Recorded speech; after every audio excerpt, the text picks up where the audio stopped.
Hey, what's going on, everybody? It's a brand new edition of everybody's favorite new sports show, Sports Medley, with your boy Don Lake. Going to be a little bit shorter of a video this week, considering there's really not a whole lot to talk about, but still wanted to go ahead and get you guys' reactions on what did transpire.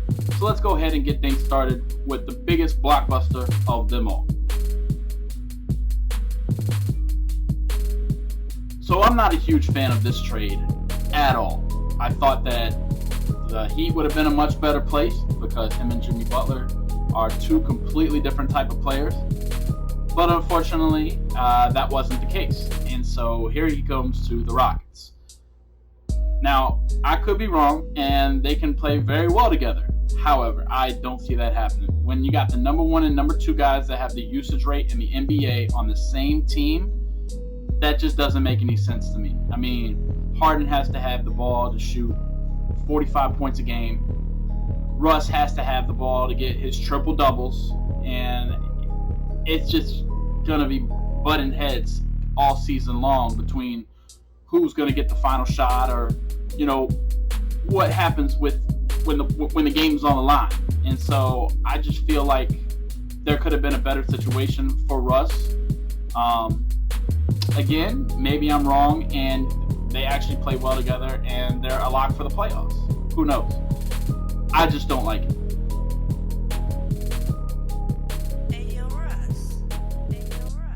Which brings us to our next point. Where is CP3 going to go? I mean, the Thunder have pretty much already come out and said that they plan on trading him. Now, they did say that they're not opposed to him playing for them, but their main priority is to try to trade him and see what they can get for him. I've heard rumors of the Heat as potential landing spots for him, and I wouldn't be mad at that.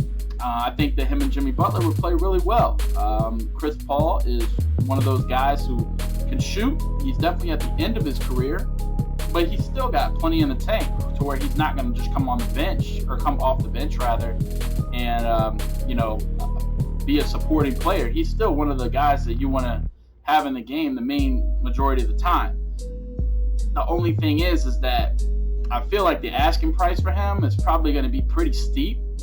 And I know that Hero just signed his contract, so he's definitely untouchable. But who would they want in return for Chris Paul? I mean, obviously Goran Dragic would probably be part of that deal. He was already part of that deal to go to Dallas that fell through for the sign and trade for Jimmy Butler. So I'm not really sure of what else could be in the package for him. But as far as that goes, I wouldn't be mad at that at all. I would definitely support that decision and welcome him to South Beach.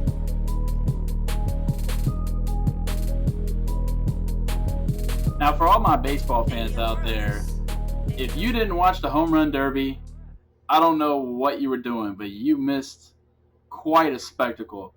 By far, the best Home Run Derby of all time, and I still believe that Vlad should have won. Unfortunately, he got tired in the tiebreaker round with Jock Peterson, and Pete Alonso kind of stole the Home Run Derby championship in my eyes. But in my opinion, Vlad still stole the show with 29 home runs in the first round, 29 in the second round to tie it and go to, I think he hit 40 overall. And in the championship, he was just tied. So can't really blame him. But what an amazing accomplishment to see what he could do in the Home Run Derby. A lot of people think that, he's overweight, he's out of shape, but boy can hit. Now, I don't think that third base is going to be the best option for him moving forward, because you got to have quick reactions, and if you saw the game today, he doesn't. But, he's still young. He can still grow into that position, and sky's the limit for this kid. It really is.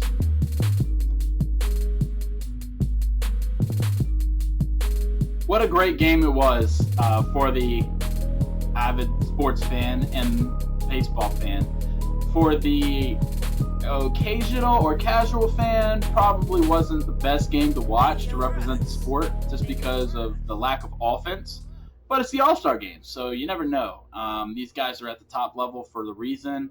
And these pitchers that typically throw like 94, 95 through a long game are throwing 98, 99 because it's one inning and they're giving it all they got. So when you have to adjust to that, it's difference in the talent level. So I mean, I enjoyed it still, and I thought that the New York Yankees definitely showed why they should be in the game. Tanaka actually got the win when he wasn't even supposed to be an All-Star, and still trying to figure out how he even was. But hey, he got the win, so that was cool. And Aroldis Chapman comes in, throws 12 pitches, strikes out the side, and gets the save. In my opinion, I think that he should have gotten the MVP also. The guy who got the MVP, Bieber, he was good. He struck out the side, but I mean, when he came in the game, it was still a dominant offensive, American League lead, and so it just didn't really have a huge bearing in the game, to my opinion. Aroldis comes in, the game's 4-3, and he locks it down and gets the save. So that's why I think that he should have won the MVP. But I get why Bieber won it, because the game was in Cleveland and they want to appease the home crowd and yada yada. But it is what it is.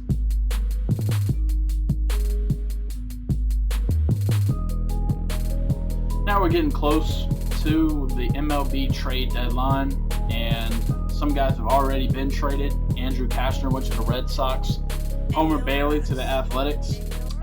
So neither one of those guys are really like one of the big ticket players that are on everybody's market. So these three, I just want to take a minute to talk about where I think they should go and why. I mean, Will Smith has been one of the best relievers in the game this season. The All-Star game, don't let that be a representation of how well he's actually played this season.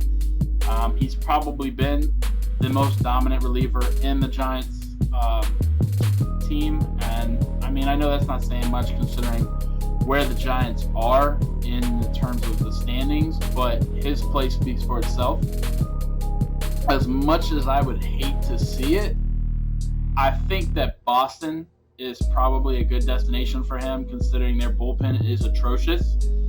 If not Boston, then probably a team like Atlanta could use him because their bullpen is also not exactly the best. Their closer went out for the season at the beginning with an injury, so they could definitely use his help. And then another team that's on the radar that's kind of shooting up the wild card or whatever you want to call it is Texas. And I feel that Texas, their pitching isn't the worst, but having a guy like that in their bullpen could definitely solidify their place in the postseason. Moving on to the guy in the middle there, Madison Bumgarner. He's a blue collar guy. He's a standard lefty, and he actually can hit for a pitcher. Now he's not the same pitcher that he's been when the Giants won the World Series and had all that postseason support or history or whatever you want to call it. But he's still got plenty that could push that team that's needing a solid rotational starter up to that next level. And I think the team that makes the most sense for him here would probably be the Atlanta Braves. Their pitching, they don't really have a guy that can be that one guy who's every night going to give you a solid win. Their rookie Mike Soroka probably is the guy right now, but to be a rookie and expect that of him in the postseason could be definitely difference of making it to the next round or going home early. And experience speaks for itself. Madison Bumgarner's been there. He's a World Series MVP, so I think that he makes the most sense for them. And if not them, then again, a team like maybe the Cubs could see him in their uniform. They do need pitching, and I think that they're probably going to end up in the postseason. Right now, they're winning the NL Central, but I don't know. I definitely think that he's going to be moved, though. I don't see him finishing the season as a Giant, that's for sure. And then last but not least, Marcus Stroman. slam dunk. Bring him to New York. I mean, he grew up in New York. He's a New York kid. He wants to play in New York. He's a much better pitcher than his stats represent because his team is so bad. But put him on a team that actually has good defense and can give him some run support, and you're looking at an extra 5 or 6 wins at least with that guy. I mean, he's not exactly an ace. He's pitching like an ace this season, but he could definitely be a solid number 2, and the Yankees could be exactly what we need for him, and hopefully that's what happens. That's going to do it this week, you guys. Again, really appreciate you coming and checking out the video. Make sure you like and subscribe to see when new videos are coming out each week. Again, not too much to talk about this week, so the video is a little bit shorter than usual. But again, I hope you still liked it. Once again, I want to give a big shout out to my boy Just Russ Beats for providing us with the background music you're hearing today. Make sure that you go check out his page and support him with all he's doing. And then, make sure that you just come back next week for a brand new edition. Hopefully there'll be a little bit more to talk about. But in the meantime, this has been Don Lane. You've been watching Sports Medley. Peace.